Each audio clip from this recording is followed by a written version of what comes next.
မိစုပြောသွားပြီဆိုတဲ့အကြောင်းပြောပြမှာဖြစ်ပါရဲ့ရှင်ကတုံးတရုပ်ဖော်ကစုမြတ်ထွေးဖြစ်ပါရဲ့ရှင်မိစုကအစမှာတော့သူကသူ့ရှိမှာဖိုးဖွားရုပ်လေးဖောင်းစိန်ဆိုတဲ့ဖိုးဖွားရုပ်လေးတရုပ်ရှိရဲ့တဲ့ဖောင်းစိန်ဖိုးဖွားရုပ်ကလေးကဖိုးဖွားရုပ်လေးဖောင်းစိန်ဝမ်းနေမိပါတယ်တဲ့သူဘာလို့ဝမ်းနေမိရလဲသိကြလားမိစုတယောက်သူနဲ့မကစားတာတော်တော်ကြပြီမိစုကအရင်တော့ဆိုရင်သူနဲ့အမြဲတမ်းကစားတယ်အခုတော့မိစုကဖောင်းစိန်နဲ့မကစားပဲသူတငယ်ချင်းတွေနဲ့ပဲသွားကစားကြတယ်သွားကစားတယ်နောက်ပြီးတော့ဖောင်းစိန်အရင်တော့ဆိုရင်ဖောင်းစိန်နဲ့ကစားတာမဟုတ်ဘူးစလဲအတူတူလုပ်ကြတယ်ဆေးရောင်တွေလည်းအတူတူချေကြတယ်အခုဆိုမိစုကိုကစားခွင်းထဲမှာလည်းမတွေ့တော့ပါဘူးဖောင်းဆိုင်ကမိစုကိုကစားခွင်းထဲမှာလည်းမတွေ့တော့ဘူးသူတငယ်ချင်းတွေနဲ့ကစားနေကြနေရာမှာလည်းမရှိတော့ဘူးတဲ့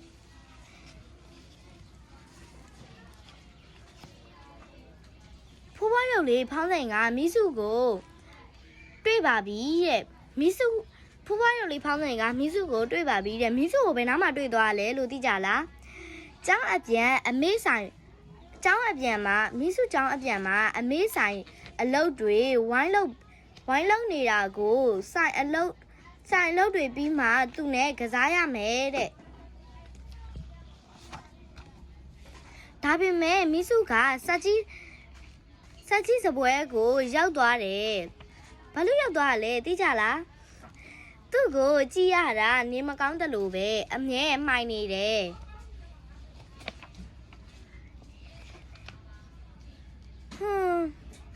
မိစုအိမ်ယာ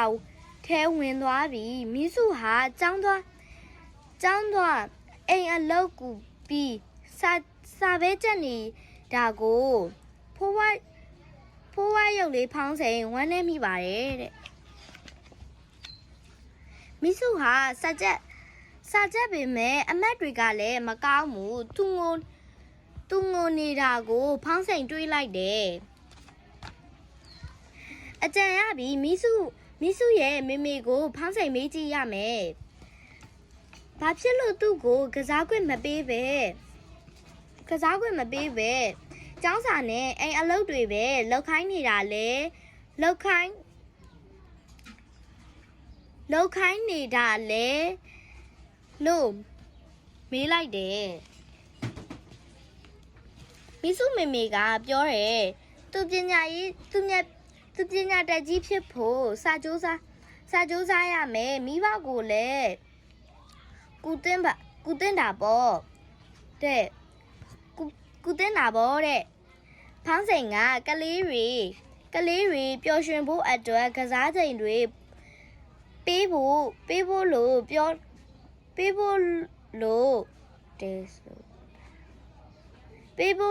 လိုက်တယ်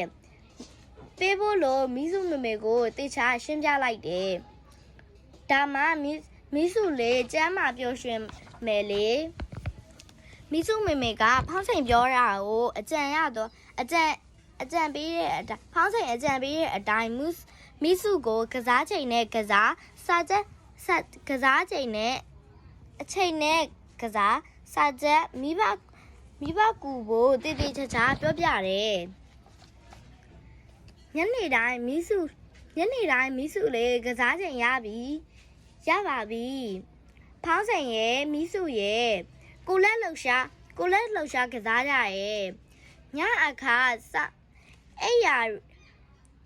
မ်စာတွေလောက်ပါတယ်အခုဆိုရင်မိစုလေးကအရင်ကလို့မကြမ်းမာတဲ့ပုံစံမဟုတ်တော့ဘူးကျောင်းမှာလည်းအမတ်တွေပြန်ကောင်းလာပြီလေ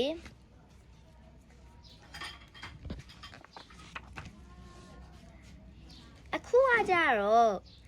ကလေးတွေကိုဖြေဆိုရမယ်မိခွန်းတွေကိုပြပြသွားမှာပဲဖြစ်ပါရှင်မိစုလေးနေမကောင်းဖြစ်ပြီးမပျော်ရွှင်တာဘာကြောင့်လဲသိကြလားမသိဘူးနော်တ သားတို့သမီးတို့ဘဲအချိန်စာကြက်လဲဘဲအချိန်ကစားလဲဘဲအချိန်မိဘကူတလဲ ညပါစေမီးပါ ကစားချိန်မထားပဲစာကြက်နေတာကောင်းပါသလားဘာကြောင့်လဲ ကောင်းပါဘူးရှင် သားတို့သမီးတို့ရောတငယ်ချင်းတွေနဲ့ကစားရင်ဘယ်လိုကစားနည်းတွေနဲ့စော့ကစားကြသလဲ ဒီခုနာ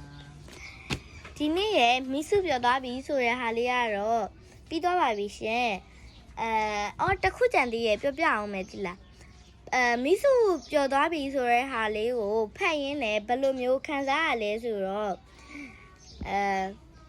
မိစုနေရာမှာသမီးကတော့ပြောမိပါရဲ့ရှင်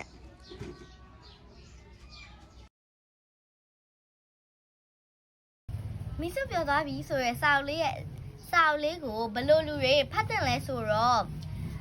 ဂိမ်းကြီးပဲအမြဲတမ်းစော့နေတဲ့ကလေးတွေမိဘကိုပဲအမြဲတမ်းကူနေတဲ့ကလေးတွေစာကြည့်ပဲအမြဲတမ်းလုံနေတဲ့ကလေးတွေတစ်ဖက်ဆုံးရောက်သွားတဲ့တစ်ဖက်ဆုံးရောက်တဲ့ကလေးတွေကိုလည်းမိဘတွေက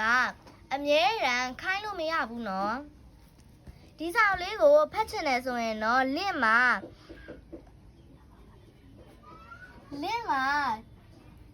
ပြောပြထားပါရဲ့ရှင်